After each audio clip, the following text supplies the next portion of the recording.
본문 1절에서 보니까 여호와의 교회가 블레셋 사람들의 지방이 있은 지 7달이라. 이 법궤라고 하는 여호와의 궤가 왜 블레셋에 7달 있었죠? 블레셋과 이스라엘 간에 전쟁이 났고, 그래서 블레셋의 이김으로 법궤를 빼앗지 않았습니까? 그리고 그들은 그 법궤를 다곤 신상 옆에 두었는데 그냥 자기들의 신 다곤 신상이 머리가 그냥 깨지고 손발이 잘라졌어요. 그리고 그 지역에 재앙이 나서 독종으로 사람들이 죽어가고, 눈치채지 않았습니까?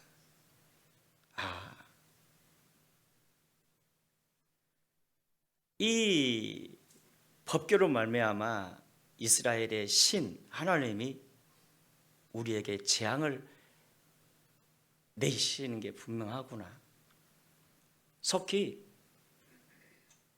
이 여호와의 교회를 이스라엘 땅으로 옮겨드리자.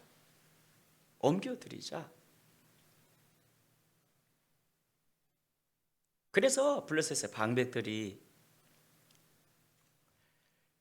그 나라의 제사장들과 복술자들을 불러가지고 묻지 않았습니까? 2차, 저차, 2차 우리가 이스라엘 이 신의 법궤를 이스라엘로 다시 옮기려고 하는데 어떻게 하면 좋겠습니까? 그러자 그들이 대답하지 않았습니까? 생각 잘 하셨습니다.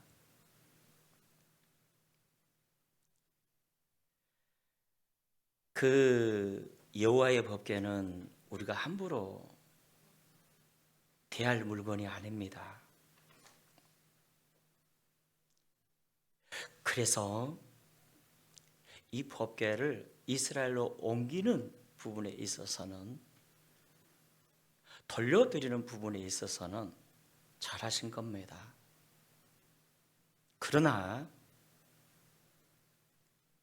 예의를 지키셔야 합니다. 아무리 우리가 전쟁에서 이김으로 이 법궤를 우리가 취했다 할지라도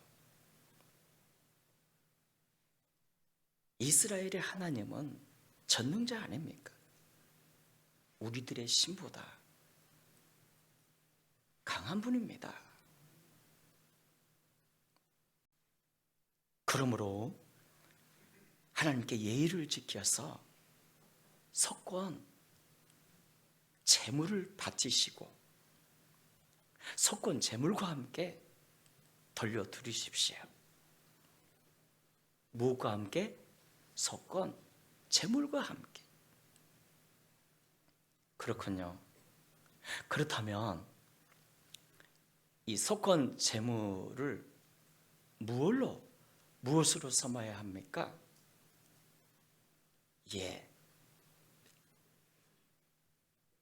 그것은 우리 블레셋의 방법의 수에 따라 금독정 5개와 금지 5마리를 만들어서 그 궤와 함께 이스라엘로 옮기십시오. 혹 하나님이 우리들의 병을 낫게 하실 뿐만 아니라 우리의 신들까지 용서하실지 어떻게 압니까? 이야, 기가 막힌 말을 해요. 5절 봐주십시오. 그러므로 여러분은 너희의 독한 종기의 형상과 땅을 해롭게 하는 쥐의 형상을 만들어 이스라엘 신께 영광을 돌리라. 그가 혹 그의 손을 너희와 너희 블레셋 사람들과 너희의 신들과 너희의 땅에서 가볍게 하실까 하노라. 용서하실지 어떻게 하느냐니까. 와, 이 블레셋의 제사장과 복술자들을 봐보십시오. 그들은요,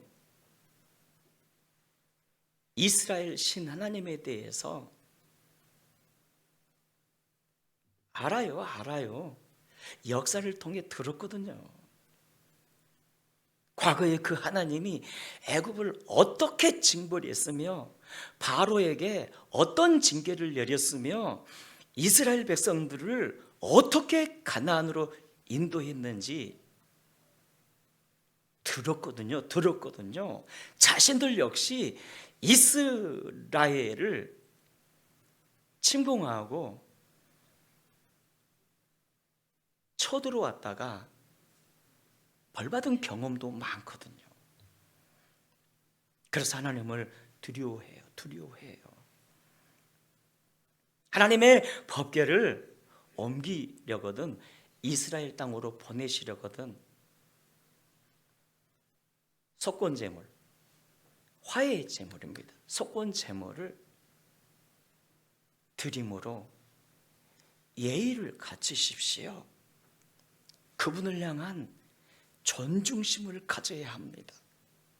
이야, 이 그들 제사장들, 이 복술가들이 여러분 하나님을 알아요, 몰라요? 알아요. 이방인 제사장들이라고요. 하나님이 우리를 용서할 줄 어떻게 합니까? 그건 이해가 돼요. 그런데 우리뿐만 아니라 우리의 신들을 용서할 줄 어떻게 합니까? 우와! 이방 신들을 섬기는 사람들도요, 하나님을 아는 거예요. 가장 큰 신이란 거. 어제 한번 말씀드린 것 같아요. 시골 교회에서 목회할 때 새벽 기도에 안 나오시던 분이 갑자기 나왔어요. 왜 새벽에 갑자기 나오냐면서 내일부터 해가 서쪽에서 뜨겠다고 물었더니, 목사님, 다름이 아니라 옆에 집사님이 얘기를 해주는 거예요. 자기가 보성에서 제일 유명한 점쟁이를 만났는데 그 점쟁이가 하는 말이 예수를 믿어도 그렇게 개떡같이 믿으니까 아프다면서. 신기방통한 점쟁이라고 내가 찾아가 만났더니 저를 딱 보더니 깜짝 놀라는 거예요. 이렇게 말하더라고요. 당신 신에게, 당신 머리 위, 당신 안에는, 당신 속에는 큰 신이 있다고 보인다고. 근데 그 신은 큰 신인데 자기가 섬기는 신보다 더 큰 신이라고. 그리고 선한 신이라고. 자기에게도 신이 있는데 이 신은 작은 신인데 악한 신이라고. 얼마나 괴롭히는지. 이 점쟁이 짓을 안 하면 죽인다고 해서 자녀들에게 신내림을 준다고 해서 내가 하는 수 없이 이 점쟁이 짓을 하지만 당신 안에 있는 신이 큰 신이라고, 선한 신이라고 자 그랬죠. 그러면 신을 싹 바꿔 부릅시다. 저주가 임한다며. 만약에 저주가 임하면 내가 책임지겠다. 신을 바꿔 버립시다. 점쟁이 입에서 그런 말이 나와요.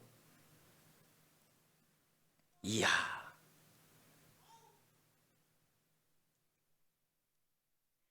이 블레셋의 제사장과 복술가들이 블레셋 방백들에게 이렇게 말하네요. 여러분 방백들이요, 하나님에 대하여 예의를 갖추십시오. 석권 제물을 준비하십시오. 그리고 금으로 독종 5을 만들고 금지 5을 만들어서 여러분 금죽동 5. 왜 금독종을 얘기했을까요? 과거에 애굽에서 하나님이 애굽 사람들을 징계하실 때 독종 재앙을 내렸잖아요. 자기 나름의 이 계산법으로, 신앙으로 이제 지금 하나님께 깍듯이 예의를 지금 갖추는 거예요. 이런 말을 하면서 6절에 보면요, 와, 한마디로 이런 뜻이에요. 여러분이요, 하나님이 애굽 사람들과 그 바로를 어떻게 징계했는지 생각해 보시라고. 그들이 이스라엘 사람들을 보내지 않으므로 10가지 재앙을 당하지 않았냐고, 속히 보내야 한다며 보낼 때는 7절에 새 수레를 하나 만들고, 헌수레가 아니에요, 새 수레, 예를 지키라는 거예요. 새 수레 하나를 만들고 멍에를 메어보지 아니한 젖소나는 소 2마리를 꾸러다가 소의 수레를 메우고 그 송아지들은 떼어 집으로 돌려보내고, 여호와의 궤를 가져다가 수레에 싣고 속건제로 드릴 금으로 만든 물건들은 상자에 담아 궤 곁에 두고 그것을 보내어 가게 하고. 여러분, 이 제사장 이 복술가들을 봐보십시오. 블레셋은 여러분 해전 민족 아닙니까? 해전. 굉장히 남북하면서도요, 약삭 빠르고 지혜가 있습니다. 그래서 한번 시험해 보자는 거예요. 우리에게 임한 이 재앙이 우연인지 하나님이 행하신 일인지. 그래서 꾀를 썼어요. 멍에를 한 번도 메어보지 아니한 젖나는 소 2를 태워다가. 여러분, 젖나는 소의 특징이 뭐죠? 새끼를 사랑하잖아요. 본능대로 행하죠. 젖나는 소로 하여금 수레를 끌게 하면은 끌다가 그냥 가버려요, 새끼에게로. 그런데 젖나는 소 2를 데려다가 법계실은 그 수레를 끌게 보자고. 그리고 그 법궤의 곁에 무엇을 담아서? 섞은 재물을 담아서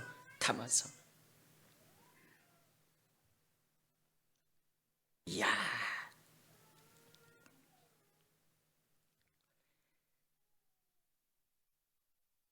그들이 제사장 복술가들이 시키는 대로, 자, 젖나는 소 2를 데려다가 새 수레를 끌게 하는데 그 수레에 무엇을 담고? 여호와의 궤를 담고 끌게 하는데 기가 막힌 일이 벌어졌습니다. 자, 여러분 12절 함께 읽습니다. 시작. 암소가 베세메스 길로 바로 행하여 대로로 가며 갈 때에 울고 좌우로 치우치지 아니하였고, 블레셋 방배들은 베세메스 경계선까지 따라가니라. 와, 젖나는 소들은요, 모성애가 있어요. 수레를 끌다가 곧바로 새끼에게 갔어야 돼요. 그런데 본능대로 행치 아니하고 말씀대로 행했네요. 끝까지 이 궤를 베세메스까지 끌고 갔네요. 끝까지 베세메스 땅까지.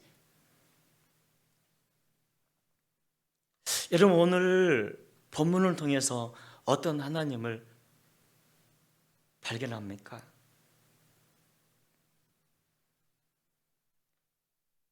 만물의 미물들에게까지도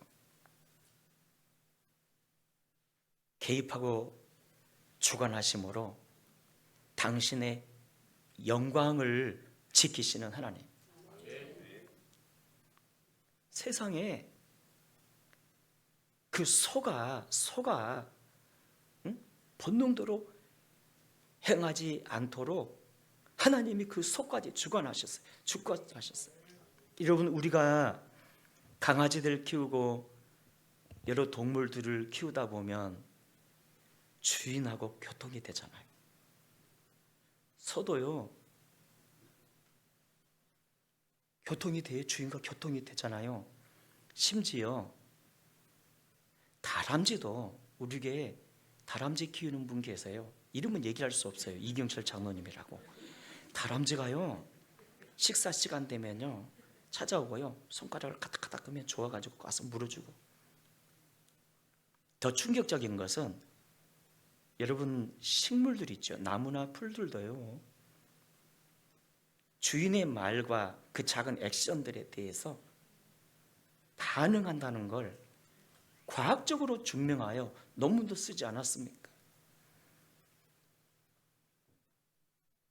하물며 그 하나님이 그 소를 속까지 주관하셔서 당신의 영광과 능력을 드러내시네요.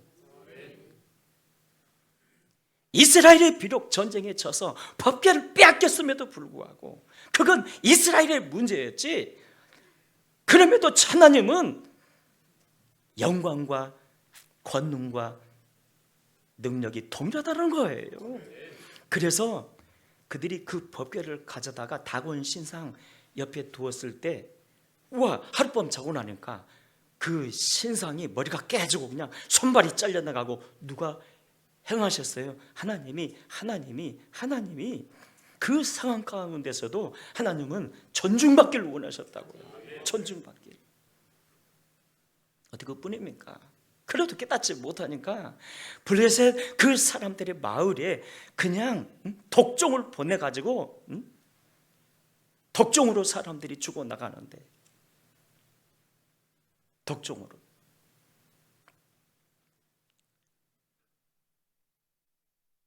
그 하나님의 괴가 아스돗으로 옮겨지니까 아스돗의 재앙이 임하고, 가드로 옮기니까 또 가드의 재앙이 임하고, 에그론으로 옮기니까 에그론의 재앙이 임하고.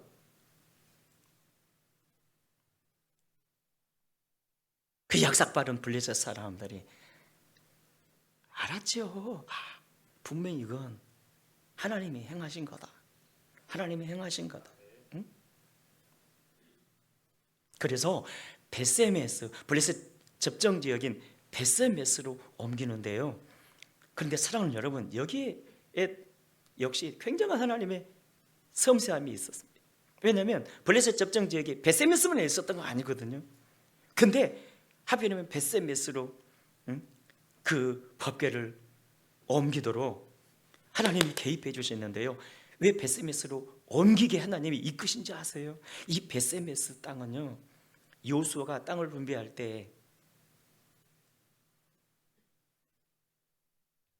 레위 지파가 살도록 허락한 땅입니다. 그러니까 그 땅은요, 아론의 후손들이 살았어요. 제사장 거민들이 살았다고. 왜요? 왜 하나님이 그렇게 이끄셨죠? 제사장은 그래도 다르지 않겠냐. 내가 저들을 통해서 존중을 받겠다, 존중을 받겠다, 이거 아니었습니까? 그래서 그 법궤가 이 소의 수레에 의해서 이제 이 베세메스로 옮겨질 때, 본문 13절에서 보니까 베세메스 사람들이 너무너무 좋아했죠. 그리고 그 수레를 인수받아서 15절에 보니까 그들이, 즉 베세메스 이스라엘 사람들이, 제사장들이 하나님 앞에 이 제사를 드리게 되는데요. 자, 이 수레를 끌고 온 암소 2마리를 번제물로 삼아 번제를 드린 거예요. 그런데 사랑하는 여러분, 그들의 이 제사가 왜 잘못되었는가 하면, 하나님께 번제 드릴 때는요 반드시 수소를 사용해야 합니다. 수소를. 근데 그들은 암소를 사용해서 제사를 드렸다는 건 여전히 하나님에 대한 존중심이 없었다는 거예요. 하나님을 두려워하지 않았다는 거예요.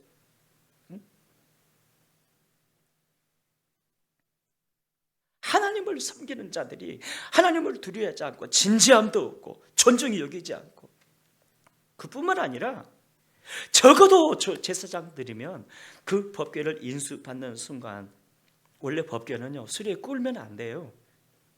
블레셋 사람들은 이방인들이니까 그걸 모른다 쳐요. 그러나 이스라엘 사람들은, 더구나 제사장들은 법궤를 메었어야 돼요. 그런데 메지도 않고 그냥 끌고 와가지고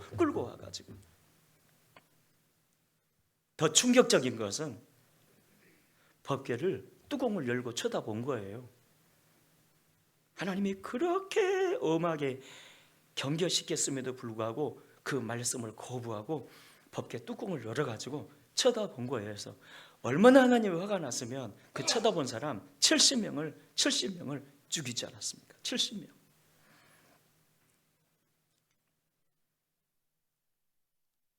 여러분, 이 본문을 기록한 이 저자가 하고 싶은 말이 뭘까요?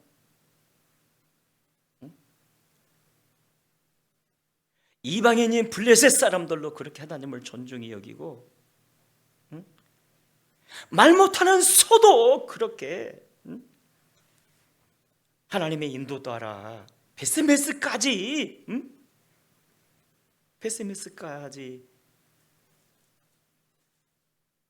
법궤를 전달하며 충성하는데, 하나님께 은혜 받았다고 하는 너희는 소보다 못하는 사람들이 아니냐는 거예요. 소보다 못하는 사람들. 솔직히 이스라엘이 얼마나 주님께 은총을 입었습니까? 애굽을 심판하고 바알을 혼내주고 출애굽시키고 불기둥 구름기둥으로 인도하시고 하나님의 함께 하심으로 젖과 꿀이 흐르는 가나안 땅을 주셨고 얼마나 은혜를 베푸셨어요. 그럼에도 불구하고 하나님을 존중히 여기지 아니하고, 이 소보다 못하는 사람들, 소보다 못하는 사람들.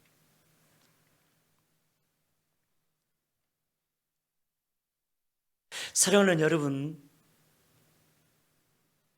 오늘 본문을 통해서 하나님은 하나님을 존중히 여기는 사람들의 특징을 말씀합니다. 여러분, 사람이 하나님을 존중히 여기면요, 첫째, 하나님을 이용하지 않고 영광을 돌립니다. 영광을 돌려요. 여러분, 이스라엘이 왜 법궤를 빼앗겼죠? 블레셋이 왜 법궤를 빼앗겼죠? 이용했잖아요, 그 법궤를. 블레셋과의 싸움에서 하나님이 말씀하지도 않았는데 다급하니까, 야, 우리 그러지 말고 법궤를 전쟁터에 가져가자. 하나님의 뜻도 아니었는데 그 법궤를 가져갔다가 더 대피하지 않았습니까? 뺏겨버린 거예요. 물론 하나님을 이용만 하고자 하는 사람들의 특징, 지극히 이기적이라는 것입니다. 아무리 그것이 주의 일이라 할지라도 나에게 유익이 안 된다고 판단되면 안 해요. 거절해버린대요.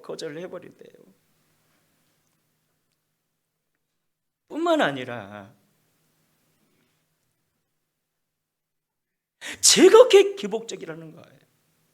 뭔가 잘 되고 응답을 주시고 형통하면 감사하며 영광을 돌리는데, 좀 어려워지고 상황이 힘들어지면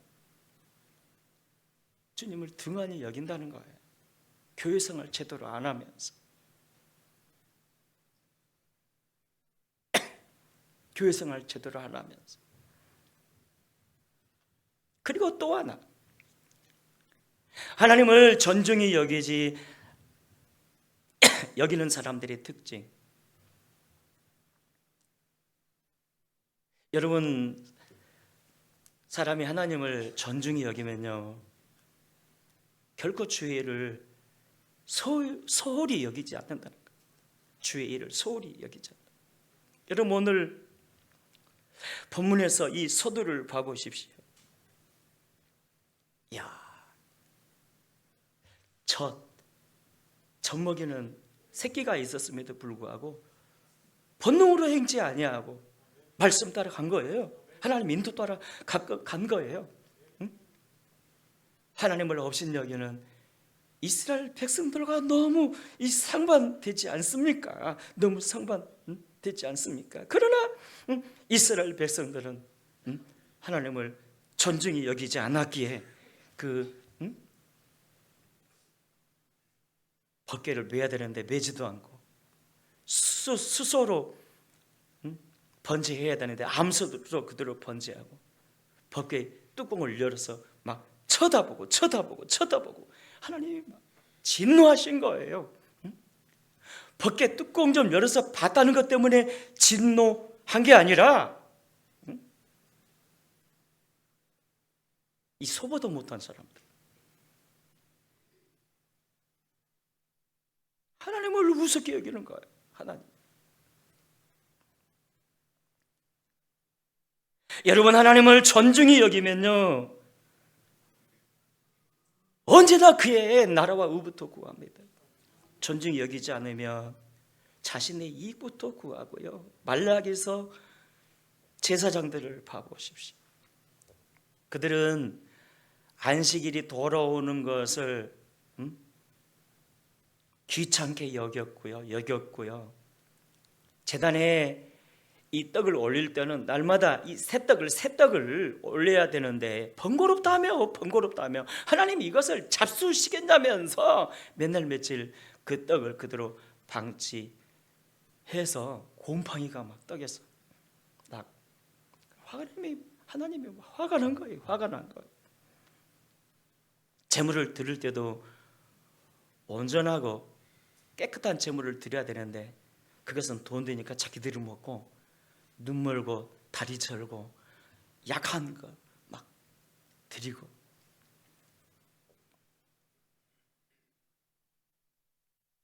그래서 하나님이 이렇게 말씀하지 않았습니까? 야, 이 어리석은 제사장들과 나의 백성들아, 너희의 그 제물들을 너희 총독에게 한번 가져다 줘봐라. 그가 그걸 받겠느냐? 너희는 나를 너희 총독보다 못하게 생각하는구나. 나를 얼마나 업신여겼으면 그렇게 정성도 없고 성의도 없이 내게 오느냐? 제발 누군가가 저 성전 문을 잠궈버렸으면 좋겠다. 왜냐하면 내가 너희 얼굴 더 이상 보고 싶지 않으니까. 보고 싶지 않아. 그러면서 내게 복을 달라고 기도하는 너희를 볼 때 나는 너희 얼굴에 똥을 바르고 싶다. 제발 똥을 바르고 싶다. 나를 찾지도 마라. 내 이름을 부르지도 마라. 너희 마음 가운데 나를 존중함이 어디 있느냐? 막 책망한 거 아닙니까? 너희 마음 가운데 나를 존중함이 어디 있느냐? 사랑하는 여러분, 이 찬송 기억하시죠? 내 너를 위하여 몸보려 피 흘렸건만 넌 나를 무엇을 주느냐? 주님은 우리를 위해 몸보려 피 흘려 모든 걸 주었건만 영생을 주었건만, 영원한 생명과 천국을 주었건만 우리는 무엇을 주신가요? 주일 성수 하나 제대로 못하면 어떡하냐고요. 하나님 앞에 드려야 할 이 예물들 있잖아요, 소홀히 여기지 마세요. 정성도 없는 그 예물들 있죠. 네 마음이 있는 곳에 보물이 있다고. 아니, 네 보물이 있는 곳에 마음이 좀 생각이 안 납니다. 죄송합니다. 갑자기 헷갈려요. 바울이 고백하지 않았습니까? 그리스도의 남은 고난을 그의 몸된 교회를 위하여 내 육체에 채우더라. 결국 이 법궤는요, 예수님을 상징하지만 이 시대의 법궤는요, 교회 아닙니까? 교회예요, 교회. 응? 우리 교회를 섬기는 이 자세부터 회복하셔야 합니다. 응? 저자가 하고 싶은 말이 그거 아닙니까? 이 소보다 못한 사람들, 어찌하여 하나님을 향하여 존중됨이 없느냐? 존중됨이 없느냐? 하나님을 향하여 존중감부터 회복하라. 여러분, 시대가 어렵다고 하나님마저 돌아가신 건 아니지 않습니까?